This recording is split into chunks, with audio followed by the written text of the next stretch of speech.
ये सरासर अपने जराइम और अपने ऐबों पर पर्दापोशी के मुतरादिफ। और सच ये, हकीकत ये कि इस मुल्क को एनआरओ ने तरक्की नहीं करने दी, और अब भी मौजूदा हुकूमत के इरादे नेक नहीं हैं, बल्कि हुकूमत की नीयत में मुकम्मल तौर पर फतूर आ चुके हैं। बड़े अदब से कुछ अर्ज़ करना चाहूँगी एहसान इकबाल साहब, ये जो करप्शन की लाजवाल दास्तानों की वजह से हमारा मुल्क, हमारा प्यारा मुल्क तरक्की की दौड़ में पीछे रहा। यहाँ मुर्दा लोगों के, जो लोग दुनिया से चले गए हैं, मरे हुए लोग, मुर्दा लोगों के अकाउंट से अरबों खरबों निकले। जो करप्शन की रकम थी, मनी लॉन्ड्रिंग के जरिए उस पैसे को मुंतकिल किया गया।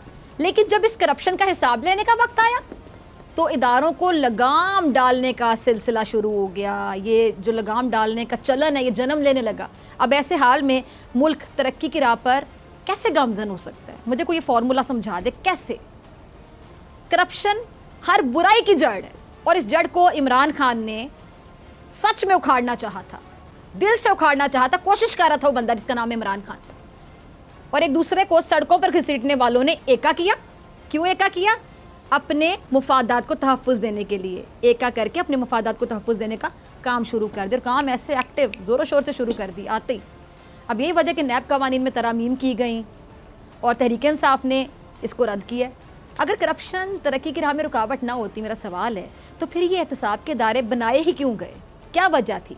फिर तो हर किसी को हस्बे तौफीक करप्शन करने की इजाज़त दे दी जाती कि हाँ भाई, अपनी अपनी तौफीक के मुताबिक हस्बे तौफीक करें करप्शन, इजाज़त दे दी जाती। दायरे क्यों बनाए गए?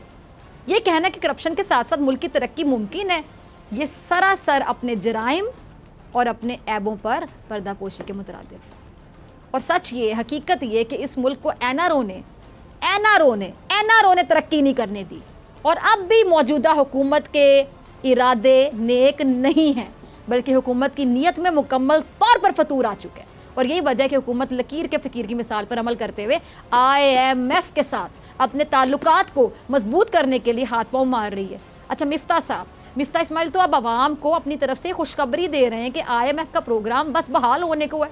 और मिफ्ता साहब फरमाते हैं कि उम्मीद है कि IMF प्रोग्राम एक आध दिन में बहाल हो जाएगा, गरीब आवाम को रिलीफ मिलेगा, अमीरों पर टैक्स लगेगा। अल्लाह करे मिफ्ता साहब की बात दुरुस्त हो। लेकिन अब तक के हालात को अगर देखा जाए, अब तक के हालात क्या बताते हैं कि गरीब के हिस्से में रिलीफ की बजाय सिर्फ और सिर्फ तकलीफ आ रही है, और फिलहाल आवाम पर ही टैक्सों का बोझ डाला जा रहा है। कमर तोड़ महंगाई ने गरीब की हड्डी पसली एक कर दी है, कुव्वत खरीद तमाम हो चुकी है। लेकिन मिफ्ता साहब अब भी सिर्फ रिलीफ देने की बातें कर रहे हैं, वही बातें जो ये लोग इक़्तिदार में आने से पहले किया करते थे, आपको याद होगा। लेकिन अमली तौर पे जो कर रहे हैं आपके सामने, अगर मेरे को कुछ कर ही नहीं रहे तो ये भी गलत नहीं होगा। सब्सक्राइब करें और बेल दबाएं ताकि कोई खबर रह न जाए।